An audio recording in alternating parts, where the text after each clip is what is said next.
สวัสดีค่ะพ่อแม่พี่น้องสวัสดีFCทุกท่านเนาะค่ะกลับมาพบมาพอกับเจตาพารวยคือเก่าค่ะในทางช่อง YouTube คลิปนี้เจตาก็จะวางแนวทางของเล่าวพัฒนาค่ะเป็นของวันที่เก้าคือมื้อนี้ค่ะพี่น้องเป็นวันจันทร์วันที่9เนาะค่ะวันจันทร์วันที่9กุมภาพันธ์เลขล็อกกิกค่ะที่เห็นอยู่นี้ประวัติของเลขล็อกกิกค่ะลาวพัฒนาออกมาวันที่6เนาะวันที่6ลาวออก430 3ตัวบน74ล่างค่ะของเลขล็อกกิกหลุดไปเนาะค่ะวิ่งหลุดบ่เข้าบ่เดินสาวน้อยหน้ามนคนขยันกับขอโทษขออภัย FC เลขล็อกกิกเนาะค่ะที่แนวทางของเพิ่นบ่เดินบ่เข้าเนาะครับขออภัยแทนเพิ่นมือใหม่แล้วค่ะมือใหม่แล้วเก่าหลุดไปใหม่มาเนาะค่ะเก่าหลุดไปใหม่มาสาวน้อยหน้ามนคนหน้าหักเจตาให้กำลังแรงใจคือเก่าค่ะเป็นกำลังใจให้กันและกันเหมือนเดิมเลขล็อกกิกมือนี่2 ทุ่มครึ่งวิ่งลูดเล่าพัฒนาเพิ่นให้มากค่ะ9ตัวเดียว9เนาะค่ะให้9วิ่งลูด2ตัว4หางค่ะ90 91 95 97 3ตัว290ค่ะ595วิ่งลูดค่ะก็ตัวเดียวเด่นๆเจาะๆเนาะเน้นตัวเดียวเด้อค่ะสายวิ่งสายลูดของเลขล็อกกิกเตรียมแคปหน้าจอค่ะ FC เลขล็อกกิก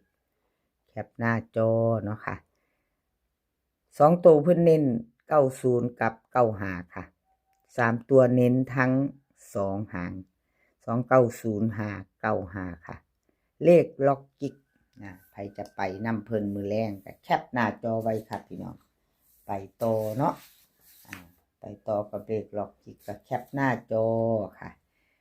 เลขทุกตัวเอามาวางเพื่อเป็นแนวทางโปรดใช้วิจารณญาณในการรับชมเป็นอย่างสูงค่ะเป็นเพียงแนวทางเนาะค่ะพี่น้องรับชมรับฟังรุดไปกับกราบขอโทษขออภัยเนาะค่ะสีเสียนดังคือเก่าค่ะคลิปนี้สีเสียนดังเลขล็อกจิกเสียนซุมเสียนหนุ่มเสียนจิระค่ะสีเสียนดัง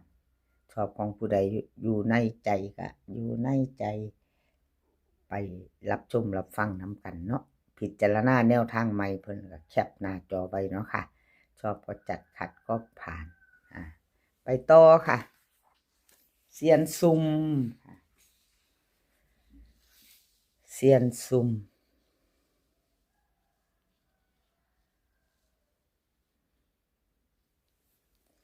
เซียนซุมวันที่6ที่ผ่านมาค่ะประวัติของเพิ่นเล่าออกวันที่6 430ค่ะ3ตัวบน74ล่าง2ตัววิ่งหลุด2ตัว3ตัวเนาะค่ะไม่เดินครับขอโทษขออภัย FC แทนเซียนซุ่มเนาะค่ะไปต่อไปใหม่มื้อนี้วันที่9แล้วแนวทางใหม่ของเซียนซุ่มเพิ่นให้มาเรียบร้อยFC เซียนซุ่มเตรียมแคปหน้าจอค่ะ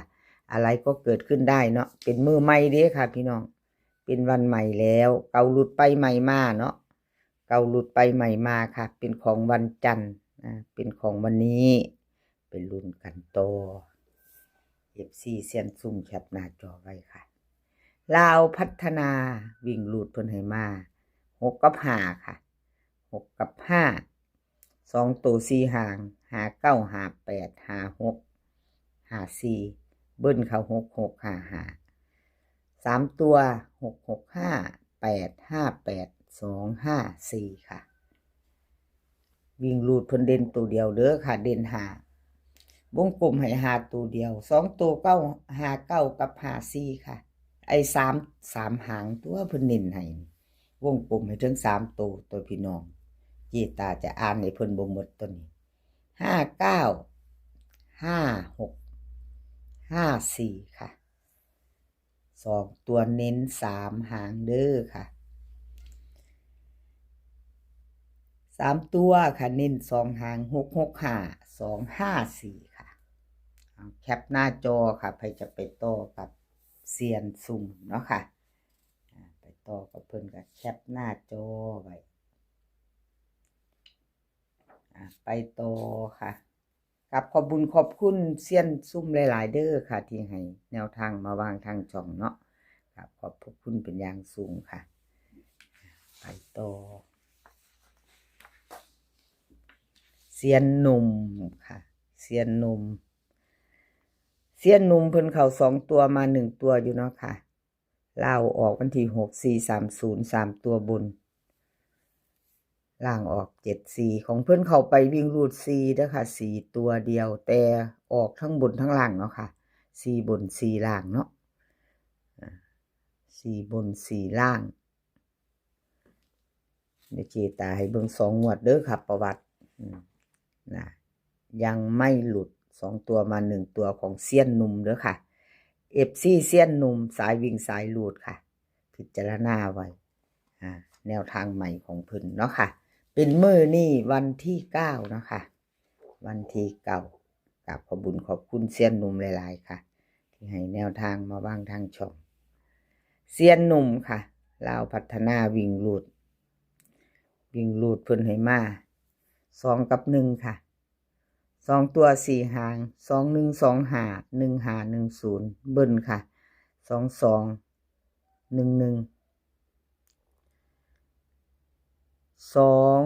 3ตัว3หางค่ะ521 221 025ค่ะวิ่งลูดเพิ่นเด่นเท่ากันเด้อค่ะเซียนหนุ่ม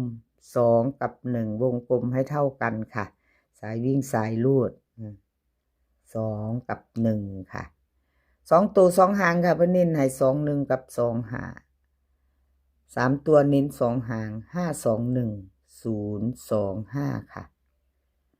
เอาแคปหน้าจอค่ะไปจะไปต่อกับเซียนหนุ่มเนาะค่ะFC เซียนหนุ่มลุ่นลามค่ะลายอยู่2งวดเพิ่นก็มาเด้อค่ะวิ่งหลุดเพิ่นยังบ่หลุดของเซียนหนุ่มไปจะไปต่อกับแคปหน้าจอไว้ค่ะมาไปต่อกันเป็นของใครกับขอบบุญขอบคุณหลายๆค่ะเพราะว่าจะเป็น FC เก่า FC ใหม่เนาะที่เข้ามาติดตามรับชมรับฟังในช่องน้อยๆของเจตาพารวยกับขอบพระคุณเป็นอย่างสูงเนาะค่ะครับขอบพระคุณเป็นอย่างสูงเซียนจิระค่ะวันที่6ที่ผ่านมาของเซียนจิระเนาะค่ะวิ่งไม่เข้า2ตัว3ตัวเบิ้ลลาวพัฒนาวันที่6ออก430ค่ะ430 3ตัวบน74ล่างของเซียนจิระหลุดไปเนาะค่ะกับขอโทษขออภัยแทนเซียนจิระค่ะ2งวดติดเจตาให้เบิ่งของเพิ่นหลุดไปหลุดแล้วหลุดเลยค่ะเก่าหลุดไปใหม่มาเนาะพี่น้องว่าบ่มื้อนี้เป็นวันใหม่แล้วค่ะเป็นมื้อใหม่เป็นวันที่9วันจันทร์เนาะค่ะไปต่อให้เฮามื้อแลงชอบกระจัดเนาะค่ะไปต่อ2 ทุ่มครึ่งเซียนจิระค่ะไปจะไปต่อกับเพิ่นวิ่งลูดเพิ่นให้4ค่ะให้4ตัวเดียว2ตัว4หาง43 45 48ค่ะ49เบิ้ล44หางเดียวค่ะ3ตัว3หางค่ะ545 049 543ค่ะวิ่งรูดกับตัวเดียวเนาะพี่น้องให้มาตัวเดียวเน้นๆจอเซียนจิระสายวิ่งสายรูดค่ะจับตามองไว้43ค่ะกับ49 2ตัว2หางเพิ่นเน้นให้วงกลมให้2หางเนาะค่ะ2ตัว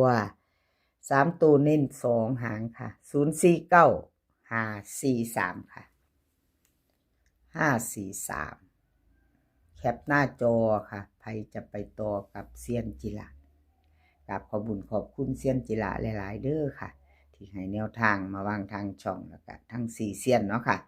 เลขล็อกจิกกับขอบคุญขอบคุณหลายๆเซียนหนุ่มเซียนซุ่มแล้วก็เซียนจิระในคลิปนี้เนาะค่ะ4เซียนดังขอให้พี่น้องโชคดีค่ะมื้อแลงใ ให้โชคดีกันทุกคนลาวพัฒนา2 ทุ่มครึ่ง